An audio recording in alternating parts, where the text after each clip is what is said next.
Buen día a todos, les vamos a presentar la unidad de aprendizaje número 9, la doctrina general del impuesto, de la unidad curricular Legislación Fiscal Venezolana dictada por el profesor José Ladio Flores Díaz.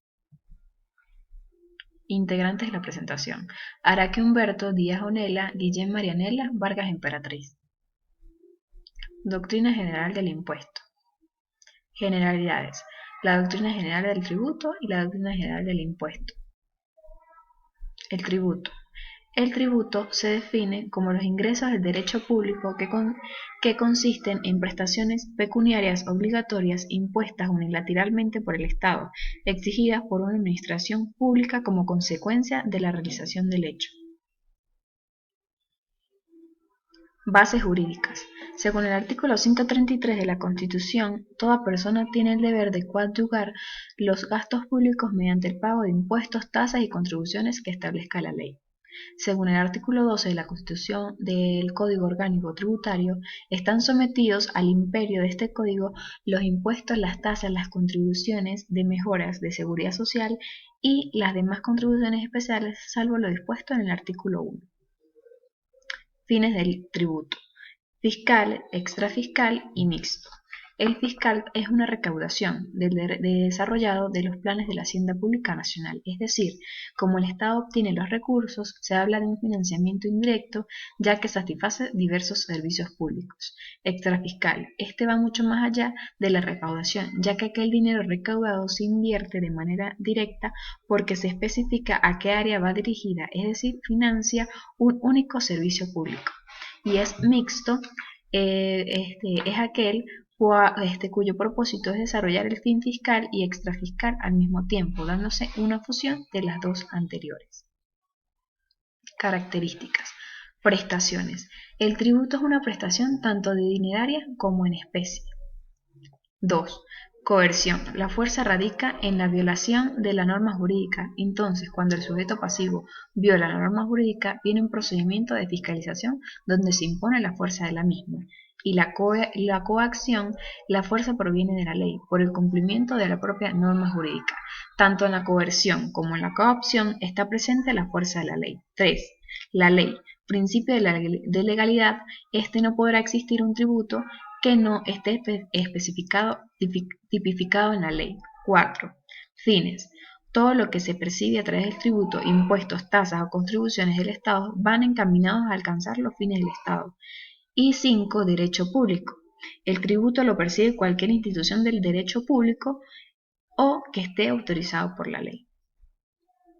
Clasificación. Se clasifica en impuestos, tasas y contribuciones especiales.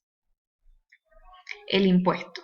El impuesto lo podemos definir de la siguiente manera, que es la prestación de dinero o en especie que establece el Estado conforme a la ley, con carácter obligatorio, a cargo de personas físicas y morales para cubrir el gasto público, y sin que haya para ellas contraprestación o beneficio especial, directo e inmediato. Características. Primero, es una obligación de dar. Segundo, tiene un fin pecuniario en aquellos estados en los cuales se cumplen mediante prestaciones en especie. Tercero, relación entre Estado y poder. Es un poder que tiene el Estado en función a la ley. 4. El pago del impuesto es obligatorio, así no se perciba nada a diferencia de la tasa, que se hace obligatoria solo cuando se percibe algo. 5. El impuesto se le exige tanto a las personas naturales como jurídicas. Clasificación. Se clasifica en directo, indirecto, proporcionales y progresivos. De esta manera definimos el directo, que son aquellos que van a gravar la fuente de riqueza, patrimonio y renta. Se subclasifican en real y personal. El real, cuando prescinde de la capacidad económica de la persona, es decir, no toma en cuenta la capacidad económica del sujeto pasivo, le interesa la cualidad del bien o la cosa. Personal, si toma en cuenta la capacidad económica del sujeto pasivo y datos inherentes a la persona. Indirectos son aquellos que van a gravar el consumo, ejemplo, el IVA. Proporcionales, existe una única alícuota del valor. Y progresivos son aquellos en los cuales las alícuotas van variando de acuerdo a la capacidad económica. Las tasas.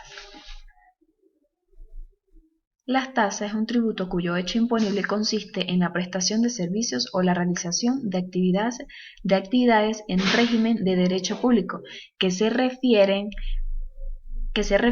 afecten o beneficien a los sujetos pasivos, cuando dichos servicios o actividades sean de solicitud o recepción obligatoria de los administradores. Características. Primero, la naturaleza del tributo tiene un carácter tributario, o sea, que el Estado la exige en virtud de su poder del imperio. Segundo, principio de legalidad. Son creadas por la ley, dado que también comprenden las ordenanzas municipales. Tercero, actividad efectiva. Su hecho imponible está integrado en una actividad que el Estado cumple y que está vinculada con el pago, obligatoria con el pago. 4. Destino del producto. El producto de la recaudación se destina exclusivamente al servicio respectivo. Las tasas son tributos cuyo producto debe ser empleado para financiar los gastos del Estado en general, sin afectaciones particulares. 5. Divisibilidad del servicio. Fragmentación en unidades de uso o consumo para la particularización en personas. ¿Cómo se clasifican las tasas? En este sentido se clasifican por servicios, los cuales se pagan por servicio de transporte público, energía eléctrica, agua potable, entre otros. Tasas administrativas, que es el cobro que realiza la administración al prestar servicios públicos administrativos dando constancias de algún proceso. Diferencias entre tasas e impuestos.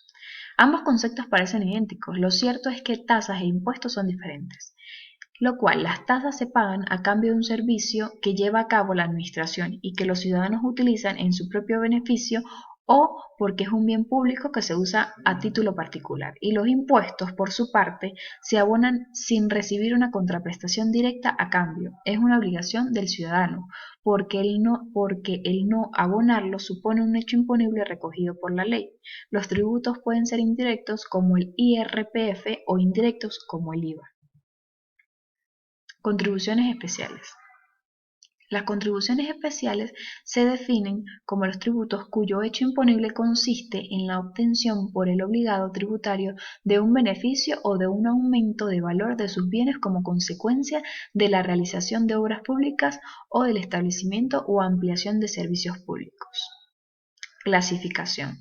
Se clasifica en contribuciones de mejoras, que es aquella contribución obligatoria motivada en la abstención de un beneficio para el sujeto pasivo, que se origina en la realización de las obras públicas. Estos permiten la realización de obras públicas y el mejoramiento de servicios públicos, como obras de pavimentación, mejoramiento de determinados servicios públicos, obras de desagües cloacales, entre otros, lo cual produce un incremento de valor en el patrimonio de los particulares. Las economías privadas deben pagar estas contribuciones porque generan directamente un valor adicional a las propiedades inmobiliarias. Características de mejoras. Las características son las siguientes. Prestación personal. La obligación de pagar la contribución es de carácter personal. Segundo, beneficio derivado de la obra.